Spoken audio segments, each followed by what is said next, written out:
Hi, Jo Huey here, and today I'm talking about being critical of myself and other people. I should probably explain where this has come from. So my father was an alcoholic and living with him was really tough and the environment was really difficult. He was a particularly strict guy and he used to work in the army and so very regimented in his thinking. And through what he used to say to me, in turn it made me feel not good enough. He criticised me, things that I might do, things I might say. He would always have something to say about it. So as a child, I'm standing there and I'm wanting my dad's love and affection, and all I'm getting is his criticism. And it didn't matter how much I sought his approval, it never really came. And I felt that my mum didn't really accept me as I was because I was different to her. I would ask lots of questions because I was an inquisitive child and I wanted to know more about things. I wanted to understand. I sought to be understood. And I think that maybe that irritated her and she didn't have the time to answer my questions and things like that. So I think it made the relationship between me and my mum quite difficult. So hearing all of that kind of thing all the time, and I'm sure you can relate to this, you start to believe it and you think that you aren't good enough. It could be any topic, to be honest. If your parents are saying negative things to you, the more and more that you hear these things, the more and more you believe it. And that's the life that you lead. I learned that I was starting to do it to other people. I was, as I was growing older, I was being critical of other people, which obviously was what I learned. So therefore I was reenacting everything that I had been experiencing, which obviously then affected my relationships and my friendships because people don't really want to be criticised, they don't want to hear that kind of thing.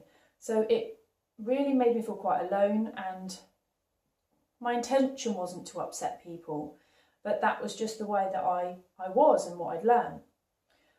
So being critical of others kind of interlinks really with high standards and expectations.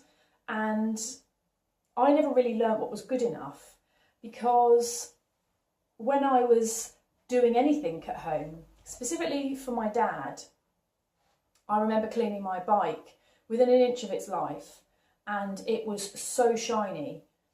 And my dad just looked at it and he was like, no, keep going, keep going.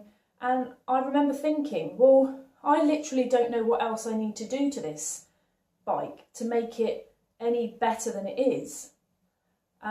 So that really had an impact on me about learning what was good enough and when I'd got to a certain point, which again, I think in turn I started developing perfectionism, because obviously I didn't know what was good enough and everything had to be perfect, and anything other than perfect wasn't good enough.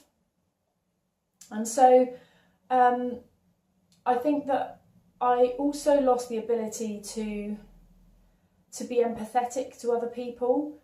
And now I've been criticised by other people in my life, it has happened to me, I can now empathise and understand how that feels when I have done it to other people. And it's allowed me to have an element of understanding and compassion towards others, because it's about learning a bit of tact and learning a better way, an assertive way to address any of my frustrations, and also learning acceptance in terms of other people and the fact that they are different to me. So these are all things I've had to learn through life that I wasn't taught as a child.